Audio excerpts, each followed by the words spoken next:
Bonjour tout le monde, j'espère que vous allez bien. Donc je vous souhaite une bonne année à tous ceux qui, voilà, qui suivent assidûment ces aventures là depuis maintenant 204 jours.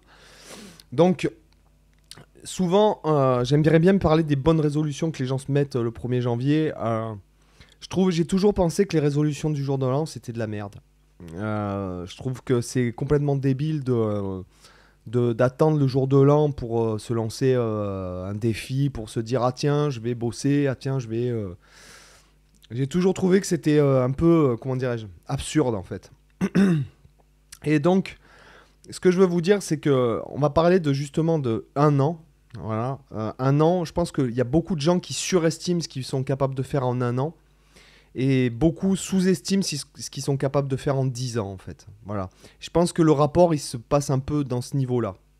Et que quelque part, la meilleure chose que vous ayez à faire, en fait, c'est d'essayer de... Je parle au niveau de la pratique, bien sûr, je parle pas au niveau de votre vie personnelle, mais moi je pense au niveau du sport et tout. Je vois pas pourquoi on attendrait le 1er janvier pour s'inscrire à la salle, puisque la plupart du temps, et vous le savez très bien, tout le monde le sait, sur 1000 personnes qui vont regarder peut-être cette vidéo, s'il y en a 1000, peut-être les 1000 vont se dire ouais, ça c'est déjà arrivé de prendre les bonnes résolutions en te disant ah oui, je vais m'inscrire à la salle de sport, tu y vas pendant 5 jours d'affilée, voilà. Et puis en fait, le sixième jour, tu diras, bah, c'est pas grave. Bon, le septième, tu dis, bah, c'est pas grave non plus. Et puis en fait, la semaine d'après, tu y vas que 2 fois. Et puis au final, après, tu as payé ton abonnement pour un an et tu y vas. Tu te rends compte que ça fait 4 mois que t'es pas allé à la salle de sport. Donc c'est... alors pourquoi je compare un peu la salle de sport à la guitare dans ce cas-là, c'est qu'en fait, tu es indépendant. Je parle pas de muscu, la guitare, c'est pas de la muscu.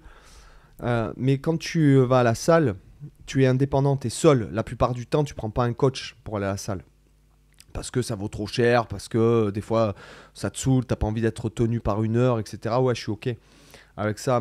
Et c'est un peu pareil avec la guitare, c'est-à-dire que t'as personne pour te dire si tu vas, tu prends des cours, que tu vas une fois par semaine, t'as tendance, si t'aimes bien ton prof, tendance à bien se passer, et puis que de toute façon, lui, il est là pour prendre son pognon, et que même si t'as pas bossé, dans la plupart des cas, il s'en fout un peu, quoi, tu vois. Voilà, c'est pour ça que je donne pas du tout de cours. Au moins, je règle le problème à la base, parce qu'en fait, j'aurais tendance à pas prendre un élève 2 semaines d'affilée s'il a pas bossé, en fait. Donc, j'ai réglé le problème. Et puis, parce que j'ai pas envie d'être tenu à dire, ah ouais, à 16 h j'ai le cours avec machin. La liberté, ça n'a pas de prix, en fait. Voilà. Et ce que je veux dire, c'est que c'est pour ça qu'en fait, la motivation, j'en avais déjà parlé dans un sujet, la motivation, en fait, ça suffit pas. Voilà, la motivation, ça donne une impulsion dans un laps de temps qui est plus ou moins court selon les gens. Hein. Tu peux être motivé pendant 6 mois. Moi, par exemple, dans mon cas, j'ai été motivé, j'ai eu un gros bump en 2020. Et en fait, j'ai pas tenu parce que j'étais motivé, j'ai tenu parce que j'ai mis en place des habitudes, en fait. Voilà, tout simplement. Voilà, de me lever tôt, de faire du sport tous les jours, quoi qu'il arrive, qu'il pleuve, qu'il vente, qu'il neige. Bon, il neige pas ici, hein, mais ce que je veux dire, c'est que la motivation, c'est un muscle. Tu peux pas tenir une charge pendant longtemps comme ça, même si elle est très légère. Tu peux pas tenir comme ça, voire même à vide, tu peux pas tenir comme ça des heures et des heures. Peut-être tu vas tenir quelques heures, quelques dizaines d'heures, mais au bout de X temps, ton bras il va tomber en fait. Voilà, et la motivation c'est un peu pareil. Donc c'est pour ça que je vous disais, notamment en description, vous avez un livre qui s'appelle le pouvoir des habitudes de Charles. Il me semble que c'est Charles Duhigg. En tout cas, Duhigg c'est le nom, ça c'est sûr. Le prénom, je ne me souviens plus exactement. Mais c'est pour ça qu'il est important de mettre des habitudes en place et après d'y s'y tenir quoi qu'il en coûte en fait. Moi je vous donne l'exemple. Par exemple le vlog là ça fait X jours que j'enregistre, je sais pas combien. J'ai dû enregistrer, je pense que j'ai bien 60 vlogs d'avance. Et en fait pour trouver les sujets des fois comme je vous le dis ça me prend du temps. Et des fois même... d'enchaîner comme ça, parce qu'il y a des mois où je suis complètement absent. Par exemple, là, au mois de décembre, en fait, j'aurais été totalement absent pendant un mois. Je n'aurais pas pu filmer, donc il fallait que je m'organise avant. Et c'est compliqué de faire... quand j'avais fait mon vlog en 2016, je faisais une vidéo par jour, mais je la faisais tous les jours, en fait, ce qui me prenait un temps, en fait, considérable. Mais j'avais pas autant de choses à faire qu'aujourd'hui. Voilà. Et c'est dur en fait de tenir une vidéo par jour comme ça, ne serait-ce que pour trouver des sujets, pour trouver des sujets qui moi m'intéressent. Par exemple, moi de faire le tuto de Leila de Clapton, j'en ai rien à cirer, tu vois. Il faut que sauf si j'y trouve quelque chose à en retirer d'intéressant d'un point de vue enfin, pédagogique, et puis d'un point de vue... parce que moi, je trouverais faire des croches à 80, comme ça, hyper droite, en palm muting, je trouverais ça intéressant. J'essaierais d'avoir une régularité où je travaillerais sur un aspect précis. Mais bon, si tu fais une vidéo comme ça, je pense que tu fais fuir les personnes qui te regardent. Mais je trouve que c'est difficile de tenir. Donc maintenant, à mon âge, en plus, ça 7 ans de plus, c'est pas rien. Et en fait, tu te dis de tenir comme ça sur la longueur, c'est dur. Mais pourquoi j'arrête pas? Et les gens me disent, mais pourquoi t'arrêtes pas si ça te saoule, etc. Mais en fait, parce que si jamais j'arrête ça, alors que je me suis engagé à le faire, ça va impliquer d'autres choses. Peut-être que ça va empiéter sur autre chose. Peut-être que je vais me dire, ah tiens, oh, bah après tout, aujourd'hui, fais pas ton sport parce que t'en as rien à foutre. Aujourd'hui, n'apprends pas une nouvelle chose. Puis aujourd'hui, tu fais pas ci. Et puis finalement, c'est la dégringolade, en fait, parce que l'effet cumulé, il est aussi valable dans le bon comme dans le mauvais, en fait. Voilà. Où tu te dis, ah bah c'est pas grave, un paquet de chips. Et puis en fait, tu te rends compte que des mois après, des fois, notamment, je vous invite, il est dans la description, à lire l'effet cumulé parce qu'il donne des exemples du bon comme du mauvais. Parce qu'il n'y a pas que le bon dans l'effet cumulé, il y a aussi le mauvais. Par exemple, une cigarette, tu te dis, bon, fumer une cigarette, c'est pas bien grave. Mais en fait, ça implique, oh, bah, finalement, je vais en fumer une autre. Et puis la semaine d'après, tu vois tes potes et t'achètes un paquet. Puis après, le lundi, tu te dis, oh, bah, c'est pas grave, attends, je vais me reprendre. Et en fait, tu te remets comme ça dans des trucs. C'est comme ça qu'en fait, tu sombres. Voilà. Donc, en fait, ça va avec, en fait, comment dirais-je, un état d'esprit en fait. Voilà, donc je me suis engagé, je me suis dit à moi-même, oui, il faut que tu fasses une vidéo par jour, donc ça implique à chercher, à faire des trucs même. Des fois, je sais qu'il y a des vidéos qui intéressent personne, quand genre sur les gammes un peu bizarres, etc. Mais après tout, moi, je me dis, bon, ça me fait bosser, ça me fait découvrir des nouveaux accords, ça me fait réfléchir, ça me fait mieux connaître encore mon instrument, etc. Et donc, du coup, je trouve que c'est intéressant pour moi, en fait, aussi, surtout pour moi. Et le fait de l'expliquer, ça, le fait de l'expliquer, ça te permet de mieux l'assimiler en fait. Voilà, moi j'avais remarqué ça il y a longtemps, que le fait d'expliquer quelque chose à quelqu'un, quand tu as envie quand tu envie de retenir quelque chose, explique-le à quelqu'un, et puis tu vas voir que tu vas beaucoup mieux le retenir en fait. Voilà. Donc voilà, il faut pas attendre, je pense, le jour de l'an, etc. Et si jamais vous vous disiez qu'aujourd'hui vous prenez des bonnes résolutions, prenez les résolutions que vous mettez et divisez-les par deux. Voilà. Simplement pour pas vous mettre la pression, pour pas vous disperser non plus, parce que je trouve qu'on a tendance à se disperser quand moi je me fais des listes de tâches trop grandes. En fait, ça me fait me disperser. Au final, je prends plus de temps que si j'avais enlevé des tâches et que je les avais répercutées à la fin d'une autre. Vous voyez ce que je veux dire? Prenez plutôt 2-3 objectifs vraiment qui vous tiennent à cœur, des trucs possibles. Voilà. Genre, par exemple, te dis pas à la fin de l'année, il faut que je joue comme Alan Allsworth, quoi. C'est pas possible. Par contre, apprendre par exemple tout le répertoire de mon groupe préféré, par exemple si c'est un truc comme Pink Floyd ou Jimi Hendrix, etc., c'est quand même accessible. Je parle pas des solos forcément, je parle du répertoire, des morceaux. Sachant qu'en gros, quand tu travailles à part dans un cas comme Dream Theater où il y a énormément de notes et de trucs à retenir par cœur, d'ailleurs je suppose que même eux ne sont pas capables de jouer tous leurs morceaux, tous les morceaux qu'ils ont fait depuis le début, parce qu'il y en a certains, c'est des morceaux de 1 heure pratiquement, donc tu te dis, bon, ouais, ok. Mais dans les cas de morceaux comme de groupes rock actuels, je dirais, ou quoi, en fait, une fois que tu en as appris 10 de morceaux, tu les as tous appris, puisque c'est vraisemblablement pareil. Par exemple, apprendre le répertoire de Metallica en 1 an, je pense que c'est largement possible, quoi. Tu vois, il doit y avoir...